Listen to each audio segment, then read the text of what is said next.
friends, welcome back, or welcome if you are new. My name is Tanya and welcome to my bookish channel here on YouTube. Thank you so much for stopping by.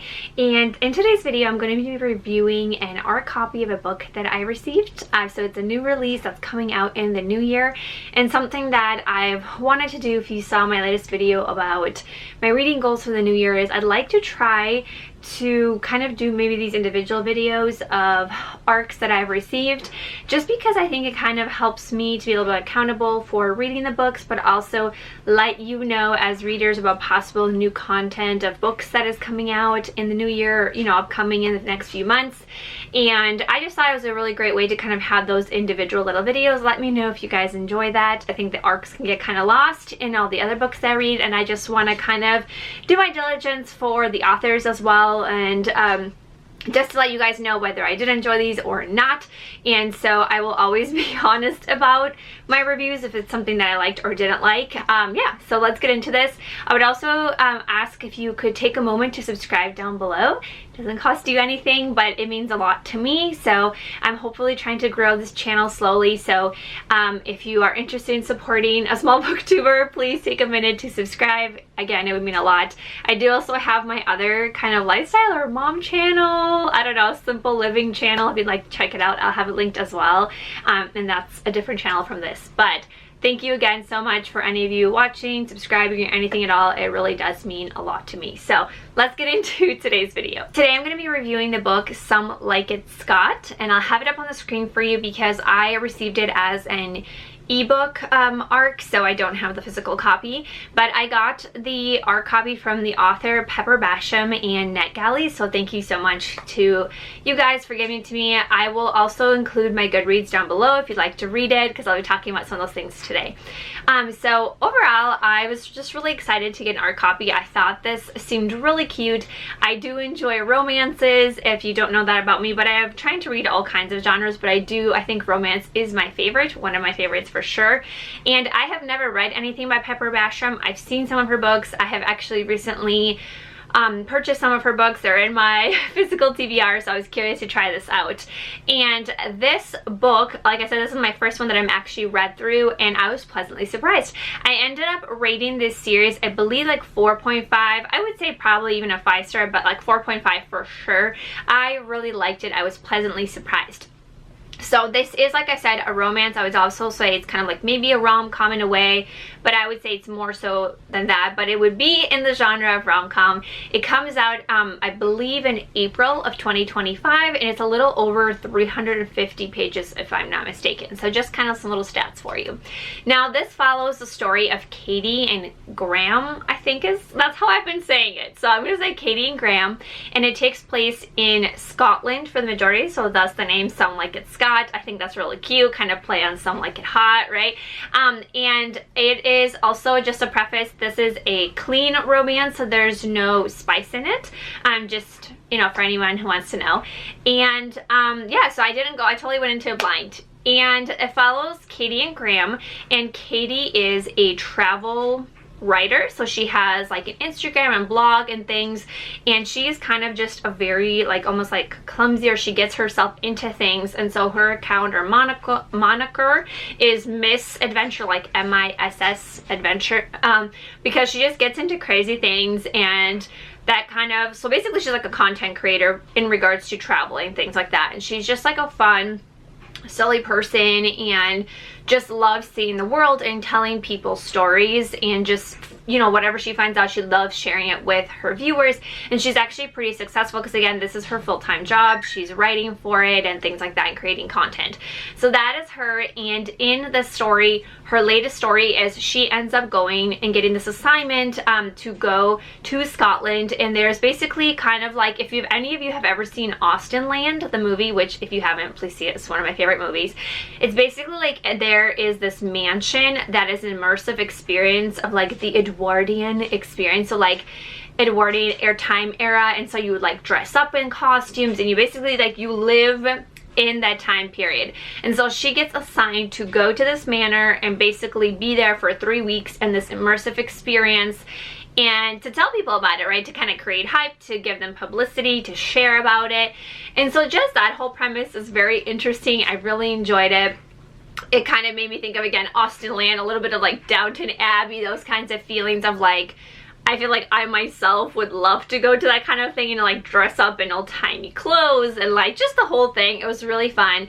But meanwhile, while she's in this manor, of course, there's just all these quirky side characters and these people that are staying at this manor.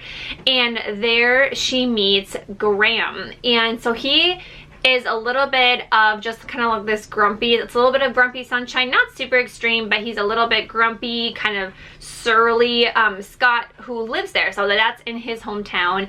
And he, by trade, he's like a woodworker, and his family actually owns the manor where this Edwardian thing is happening. But yeah, you kind of learn about him. He's just kind of very like, this is all stupid, like not very optimistic about it. He doesn't really like it. He doesn't want to be around tons of people. He thinks she's a little bit crazy, but of course their paths cross down the road. And so that's kind of the premise of what is happening. She's in this town for 3 weeks. And overall, like I said, I really did enjoy this book. I didn't know what to expect, but I felt like what I loved about it is more than just a romance book, and I really loved a lot of the themes that were talked about in it.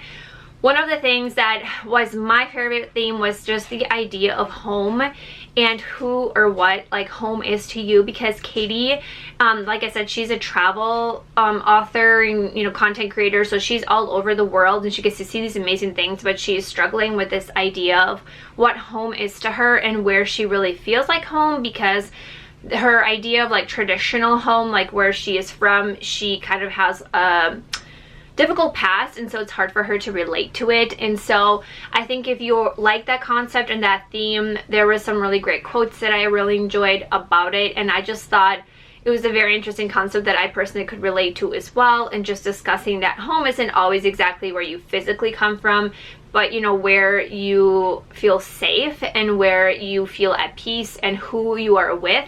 And I think that is so true, and so I just really love that as well.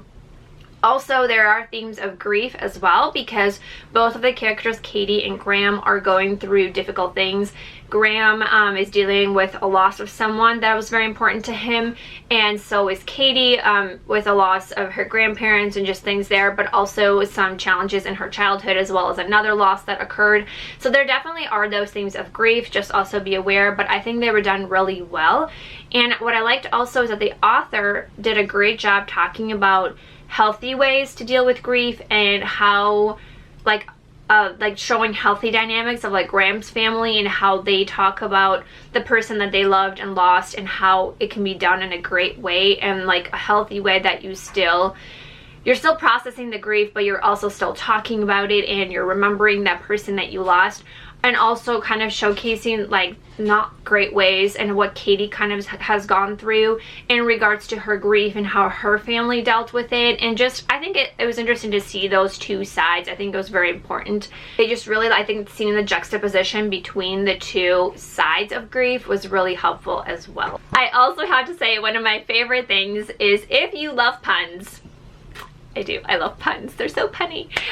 This book just had so many different puns, and between the characters and the banter, I loved it. I think that's what really made me love it more so, even just like the funny banter. It's my kind of humor, so I think if you enjoy those kinds of things, you will really like it as well. It was just really fun. The banter between the two main characters and their relationship as they grew in the chemistry, it's just so funny. I really enjoyed it. So if you like puns, check them out. It's really good. I love that in a romance I also really get into the side characters, and I have to say that in this book I did. Obviously I cared about the two main characters, but I think I also love the side characters. I felt like I really got to know them. I felt like I was living in this like Scottish town, and the atmosphere is a small, you know, like a town in the country, but I feel like I wanted to know more about the side characters of like Graham's family and the little boy Lachlan in the story, and even like there's a club of these little grandmas that knit and crochet at the local bookstore once a week, and just like their little drama and comments. Like I wanted to know more. So I really am hoping that the author will have, maybe this will be a series, because Graham does also have a brother, I believe. So I'm like, it would be nice to maybe if he had a story or something. So I'm just curious. I hope there will be another book in this universe, because I really like it, and it just definitely gives you like that small town country, you know, romance, and it's sweet, it's cute, it's funny, but yet there is also just more serious things as well that are discussed. Just, I think they're addressed really well, and it does include some faith content, but I think it's done so well that it's very relatable and easy to understand, and it's just overall a really great uplifting and encouraging romance, I would say, and I just really enjoyed it. So if you have the chance, hopefully in the new year, get this on your TBR list, and I would highly recommend reading it. And yeah, so thank you again so much to the author NetGalley for the review. I'm excited to get into the world of Pepper Basham and read some of my other books that she's come out with, and hopefully I like them just as much. And yeah, see you guys in the next video. Bye everyone.